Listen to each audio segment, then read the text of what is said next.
Anda kembali di Economics dan masih bersama saya Syadik Akasya, Direktur Utama BNI Life Insurance. Pak Syadik, sekarang kita berbicara terkait dengan target-target di 2020.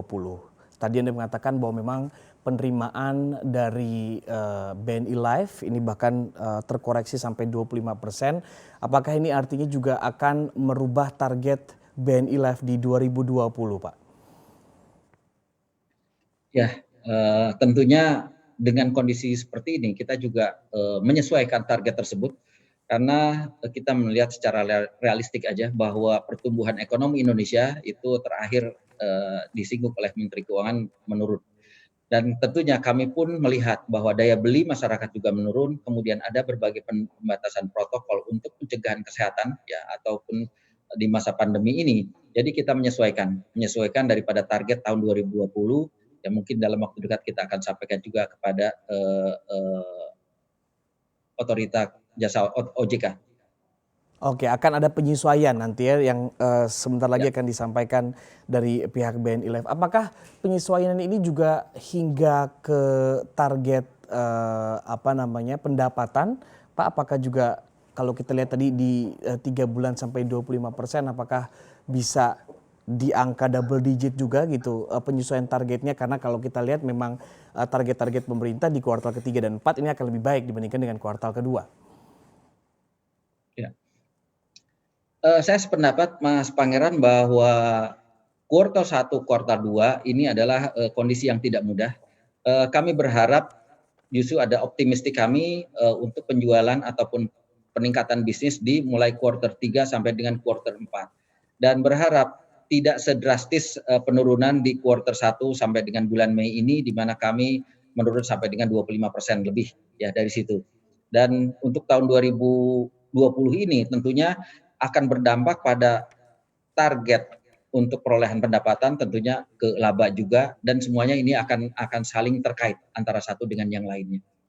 Oke, Pak Syadik, strategi lain apakah akan juga semakin banyak nanti dari BNI Life Insurance ini untuk mengeluarkan produk-produk yang berhubungan dengan kesehatan gitu? Karena dengan adanya pandemi ini tentunya masyarakat akan lebih lebih aware gitu ya bahwa pandemi ini nyata gitu loh, bahwa memang virus itu di mana-mana. Apakah akan juga menyasar ke produk-produk kesehatan yang justru lebih detail lagi, Pak, sehingga bisa mengambil interest masyarakat, ketertarikan masyarakat yang saat ini sedang sangat concern dengan kesehatan pribadi masing-masing. Ya. Kalau dari produk sebetulnya BNI sudah memiliki produk yang cukup lengkap ya, mulai dari produk individu, kemudian produk askes ataupun grup employee benefit itu sudah cukup lengkap. Yang diperlukan sekarang adalah dengan kondisi pandemi ini adalah mungkin ya kita harus melakukan campaign kepada seluruh masyarakat bagaimana pentingnya kesehatan, bagaimana pentingnya proteksi, dan bagaimana pentingnya untuk perencanaan diri kita sendiri. Jadi bagi kami ada beberapa produk yang akan kita luncurkan juga di tahun 2020 ini, apakah itu produk baru ataukah itu produk restructuring atau revamp dari produk yang existing supaya lebih mengenal lagi kepada kondisi di masa pandemi ini.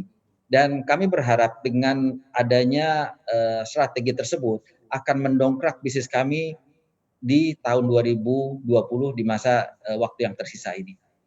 Oke, kalau dari sisi regulasi, Pak Syadik, apakah ada yang perlu Anda lihat diperbaharui atau mungkin menurut Anda perlu mengikuti apa yang saat ini sedang terjadi di dunia gitu, pandemi, kemudian juga ada PSBB yang kita tidak boleh bertemu dengan orang lain. Apakah perlu ada regulasi lain yang bisa mendorong industri asuransi?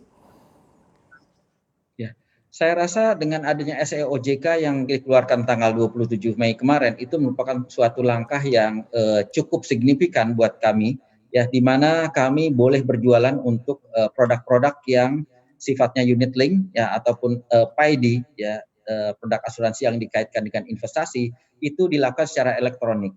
Nah, memang di sini juga ada aturan-aturan bahwa kami harus memenuhi aturan perundang-undangan yang berlaku, kemudian undang-undang ITE, ya itu harus kita lakukan.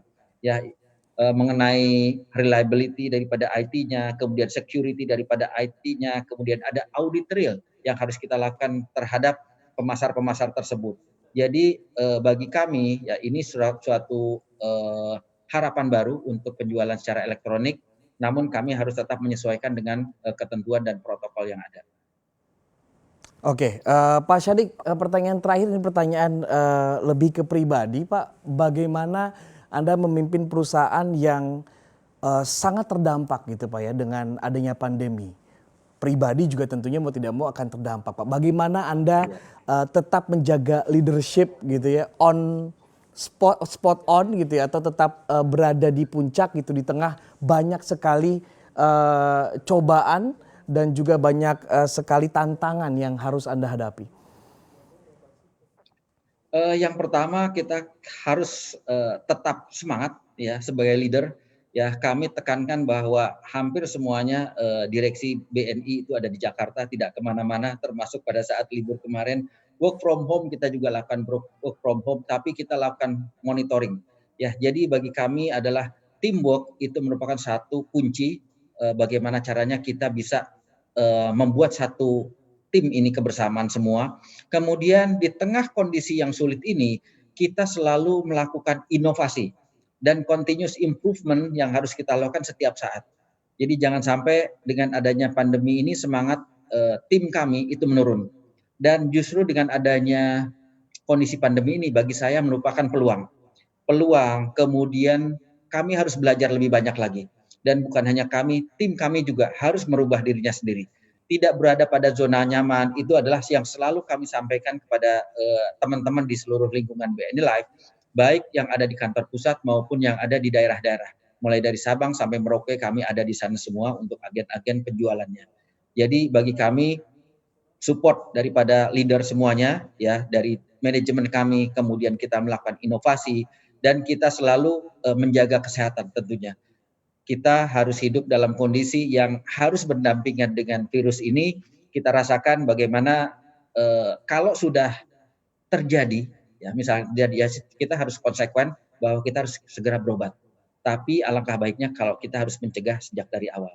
Jadi bagi saya, Mas Pangeran, teamwork, kemudian inovasi, kemudian leader itu adalah sebagai leader, sebagai acuan, kita harus hidupkan semangatnya terus sehingga berinisiatif, kemudian memikirkan sesuatu yang baru menghadapi new normal. Itu yang kami lakukan baik secara pribadi maupun untuk kepentingan perusahaan. Oke Pak Syadik, singkat saja terakhir, apakah Anda Ya. memiliki kalimat pembuka atau mungkin kalimat penutup pada saat memimpin rapat melalui Zoom ataupun secara online yang memang Anda selalu dengung-dengungkan ke karyawan Anda di saat masa yang penuh tantangan ini, ada tidak Pak? Satu yang saya sampaikan adalah selalu salam sehat. Kita harus menjaga kesehatan. Yang kedua, Asuransi banget Pak tetap ya? semangat. Iya, Oke. harus itu Mas. Oke, sehat selalu juga kalau gitu. Salam sehat buat Pak Syadik Ya, Akasya, Dirut BNI Life Insurance sudah bergabung bersama kami. Terima kasih Pak Syadik. Demikianlah Economics kali ini. Terima kasih sudah menyaksikan Economics CNBC Indonesia Beyond Business.